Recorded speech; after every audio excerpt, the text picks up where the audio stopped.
Polri terus memantau dan tentunya dari munculnya video pada YouTube tersebut, salah satu warga masyarakat telah datang ke Bareskrim Polri, datang pada hari Sabtu, tanggal 21 Agustus 2021, yang melaporkan tentang video pada YouTube tersebut. Dari laporan tersebut telah dibuat satu laporan polisi, yaitu LP nomor 500 /8 Romawi /SPKT Bareskrim Polri, tanggal 21 Agustus 2021.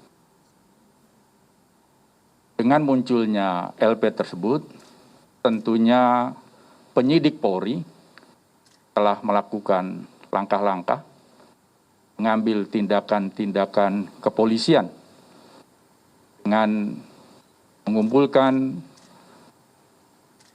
barang bukti yang relevan dengan peristiwa yang terjadi.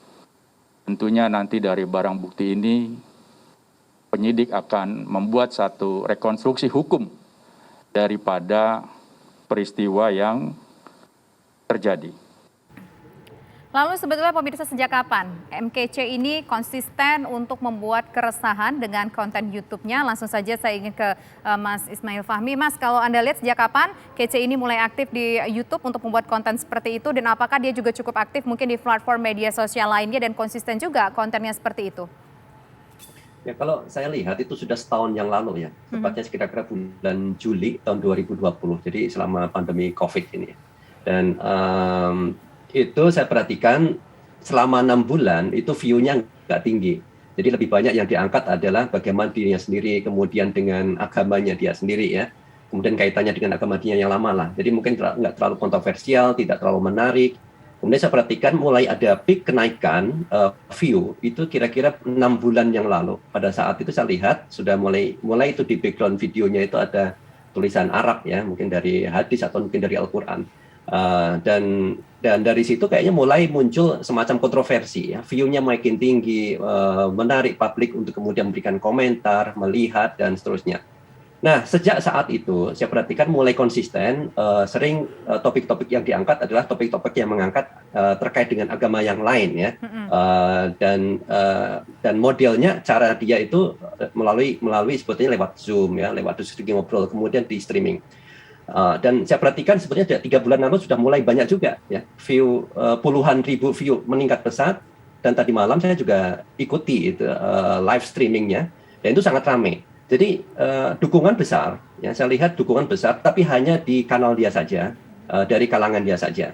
Dan kalau kemudian saya lihat itu di percakapan di media sosial seperti Twitter gitu ya, barusan tadi saya buat, saya share juga itu hanya ada satu klaster, kebanyakan netizen itu kontra terhadap MKC ini ya.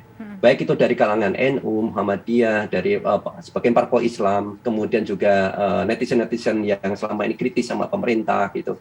Mereka hampir semuanya satu suara supaya ini segera diproses. Polanya karena mirip. Kalau saya perhatikan itu polanya mirip dengan Paul Zhang sebelumnya. Ya. Jadi kemudian diskusi rame, di situ masuk itu antara umat beragama satu dengan yang lain, berdebat juga ya belakangan ini ya saya lihat, dan itu menimbulkan view. Dan yang khusus dengan MKC ini ada yang menarik, jadi sejak awal dia masukkan itu nomor rekening dan terus konsisten dia ingatkan dalam setiap videonya supaya memberikan kayak bantuan gitu.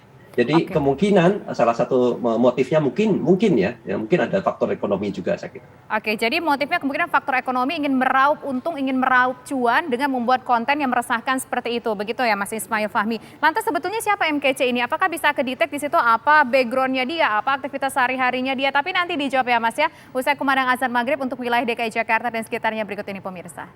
Selamat menjalankan ibadah sholat maghrib bagi Anda yang berada di wilayah DKI Jakarta dan sekitarnya. Saya lanjutkan kembali perbincangan kita pemirsa dengan narasumber kami. Saya ingin melanjutkan kepada Mas Ismail Fahmi. Mas Ismail, kalau Anda tadi berkatakan bahwa motifnya kemungkinan besar adalah ekonomi karena dianggap oleh viewersnya atau subscribernya MKC ini konten yang seperti ini yang dianggap cukup menarik. Lantas kalau Anda juga tadi berkatakan pertarungan di media sosial pun juga cukup besar. Memang Kece mendapatkan dukungan dari orang yang subscribernya dia, dari kanal YouTube-nya dia. Tapi di sisi lain orang secara keseluruhan di Indonesia Anda mengatakan banyak yang kontra dengan Kece. Nah, pertarungan antara orang yang kontra dengan orang yang mendukung MKC ini kayak apa, Mas, di sosial media?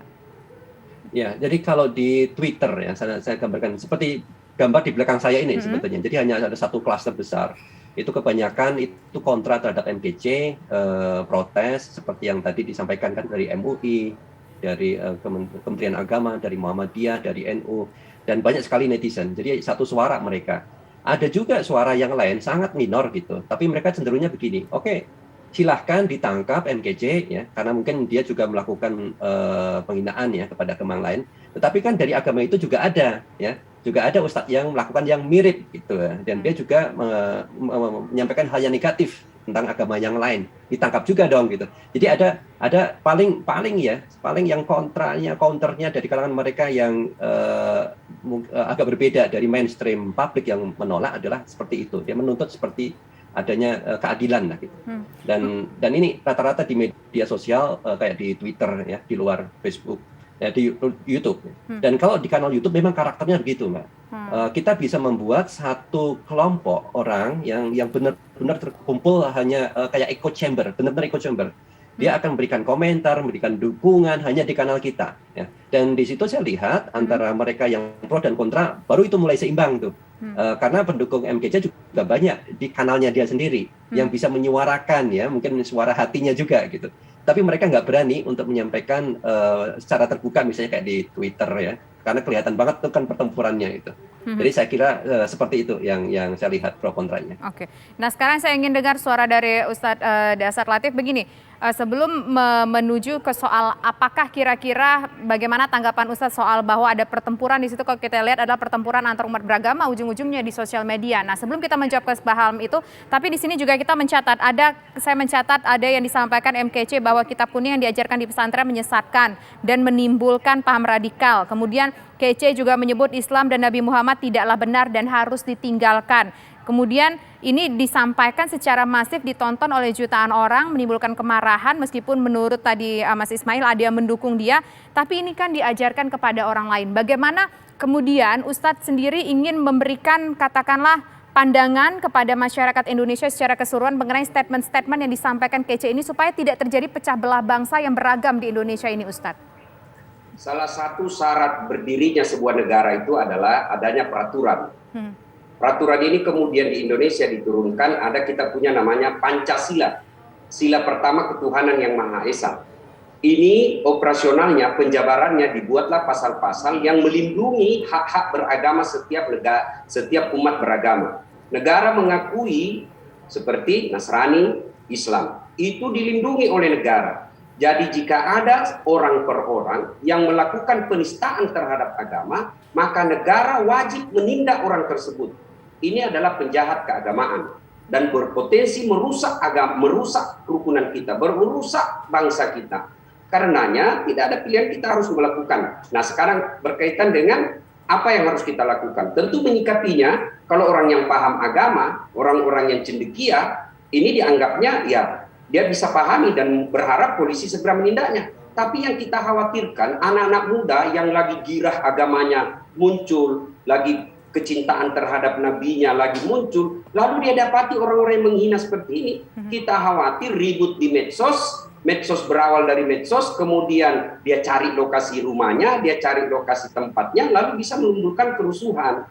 Maka tidak ada agenda. Nah, kemudian poin yang berikutnya saya sampaikan, kepada mereka yang pindah agama. Apa sih untungnya kau jelekkan agama orang lain? Menurut saya, kalau kau pindah beragama dari agama satu, kau kampanyekanlah apa sih sisi positifnya agamamu. Ngapain kau urusi agama orang lain? Saya Muslim, saya tidak akan mengurusi agama Nasrani, agama Hindu, agama Yahudi. Lebih baik saya memperkenalkan ini loh agama saya. Sebagai rahmatan lil alamin. Ngapain saya urus agama orang lain? Ya, dan Rasulullah berdakwah pun demikian. Jadi apa yang dilakukan oleh si KC ini, saya kira dia telah melakukan penistaan terhadap agama, dan itu bukan lagi pro kontra. Maka polisi, alhamdulillah polisi sudah melakukan menerima laporan dan kita harap kita bersangka baik, mudah-mudahan segera ditindaklanjuti. Tapi teman-teman polisi, setahu saya, adakah yang disebut skala prioritas? Ini prioritas untuk segera ditindaklanjuti. Kalau kita dibiarkan, akan muncul konten-konten seperti ini. Mereka cari duit dengan mengorbankan keyakinan orang lain. Negara melindungi orang yang mencari nafkah, tapi jangan kau menghina agama orang lain. Karena kalau kau mencari nafkah menghina agama orang lain dan dibiarkan oleh negara, maka akan timbul konten-konten seperti ini. YouTuber akan timbul seperti ini. Maka polisi ada skala prioritas. Segera tangani ini, lalu setelah itu kita fokus kembali menangani COVID. Ini COVID lebih prioritas lagi. Kita sepakat COVID prioritas dan juga sepakat bahwa tidak boleh memecah belah dan menjelekkan agama satu dengan agama lainnya. Tapi tadi Mas Ismail mengatakan bahwa dari alat yang Mas Ismail punya untuk mendeteksi seperti apa pergerakan di media sosial, ada pihak juga mengatakan silakan kece ini diadili. Tetapi juga ada dong pihak dari katakanlah pihak-pihak tertentu dari agama tertentu yang juga menghina agama tertentu juga diadili supaya sama-sama bisa mengadili, supaya tidak ada saling menjelekkan satu sama lain. Bagaimana Ustadz menanggapi soal ini? Tapi nanti Ustadz kita jawab usai jeda berikut. Pemirsa, kami kembali sesaat lagi.